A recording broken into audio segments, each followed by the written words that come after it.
آئین انڈیا کا 1935 کے انڈین ایکٹ سے اس کے بطن سے پیدا ہوا ہے، ہمارا بھی آئین ادھر سے ہی پیدا ہوا تھا، لیکن وہاں پہ ہر حکومت نے کم از کم 10 سال کا تسلسل رکھا ہے، 2 ٹرمز، بی جے پی یا کانگریس۔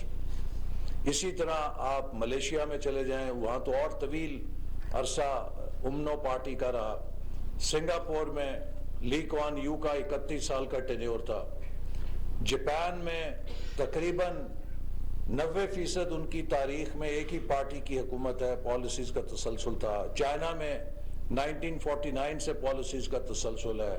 ترکی میں 20-21 سال سے پالیسیز کا تسلسل ہے۔ تو آج تک دنیا میں کسی ملک نے T20 کرکٹ کھیلتے ہوئے ترقی نہیں کی۔ ترقی کرنے کے لیے ٹیسٹ میچ کا ٹیمپرمنٹ چاہیے، تسلسل چاہیے، استحکام چاہیے اور امن چاہیے، اور اس مقصد کے لیے ہم بہت لیٹ ہو چکے ہیں، چونکہ دنیا اس وقت خلا میں بہت آگے جا چکی ہے۔ یہ المیہ صرف ہمارا ہی نہیں بحیثیت پاکستان، یہ المیہ پوری امت مسلمہ کا ہے۔ اللہ تعالیٰ نے قرآن مجید میں سخر لکم الشمس والقمر کس کے لیے کہا؟ کہ ہم نے سورج اور چاند کو تمہارے لیے مسخر کر دیا ہے۔ تو ہمیں کائنات کی تسخیر کی دعوت دی گئی۔ اللہ تعالیٰ نے قرآن مجید کے اندر جو ایسٹرانومی ہے، جو کاسمولوجی ہے، اس کے حوالے سے کتنی آیات دیں، اور اللہ تعالیٰ نے اپنی ربوبیت کو منوانے کے لیے ہمیں دعوت دی کہ اس کائنات کا مشاہدہ کرو، ستاروں کی چال دیکھو، دن اور رات کا پھرنا دیکھو، اور اس کائنات کی تخلیق پہ غور کرو، تو تم مجھے پہچانو گے۔ تو آج جو ویب جو ہے ٹیلیسکوپ، کیا وہ کسی مسلمان ملک سے لانچ ہوئی ہے؟ ناسا اور یورپین اسپیس ایجنسی مل کر آج اگر ویب ٹیلیسکوپ کے ذریعے کائنات کی کشادگی کا مطالعہ کر رہی ہیں، تو یہ کام تو ہمیں قرآن مجید نے کہا تھا۔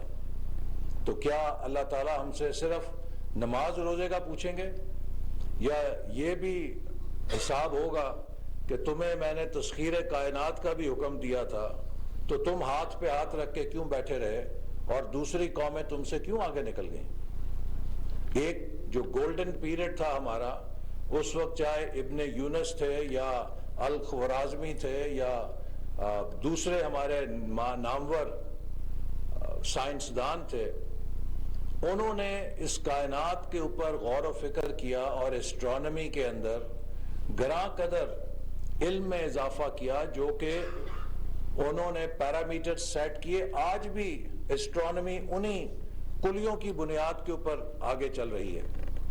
تو آج وہ روایت کیوں دم توڑ گئی؟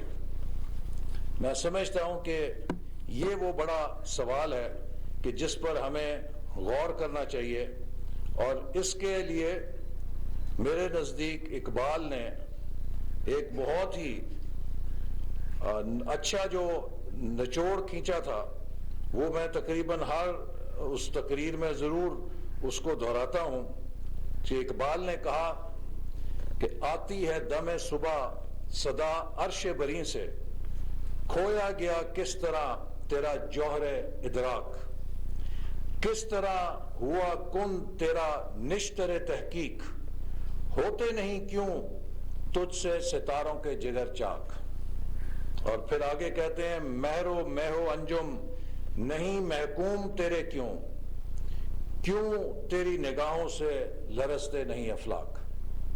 یہ وہ باٹم لائن ہے کہ ہم نے ایکسپلوریشن آف سپیس کو اور اسی طرح ایکسپلوریشن آف نالج کو چھوڑ کے ڈوگما اختیار کر لیا، جمود کا شکار ہو گئے، اور جو قرآن نے ہمیں کہا تھا کہ بصارت اور عقل کو استعمال کرو، آبزرو کرو، اور عقل کے ذریعے تفکر اور تدبر کرو، انکوائری کرو، ریفلیکشن کرو، کویسچن کرو، کریٹیکل تھنکنگ کرو، ان سارے اسباب کو ہم نے جب چھوڑ دیا تو ہم دوسری قوموں سے تحقیق کے میدان میں پیچھے رہ گئے۔ آج اسرائیل ایک چھوٹا سا ملک ہے، کراچی شہر سے بھی چھوٹا ملک ہے، لیکن اس کی ریسرچ 52 اسلامی ممالک سے زیادہ ہے۔ یہ وہ بنیادی سوال ہیں کہ جن کے اوپر ہمارے اہل علم کو، اہل فکر کو اور اہل مذہب کو سوچنا ہے۔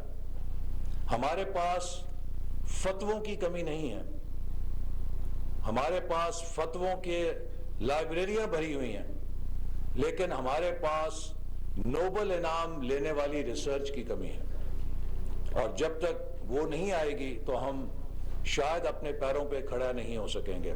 تو اسی حوالے سے جو اسپیس ٹیکنالوجی ہے یہ آج ڈیولپمنٹ کے لیے ناگزیر ہو چکی ہے۔ اس کے ایک وقت تھا کہ جب اسے سمجھا جاتا تھا کہ یہ شاید ایک تعیش ہے کہ بھی زمین کی بھوک ختم نہیں ہوتی، تو آپ ستاروں کے اندر راکٹ اور سیارے کیوں بھیج رہے ہیں؟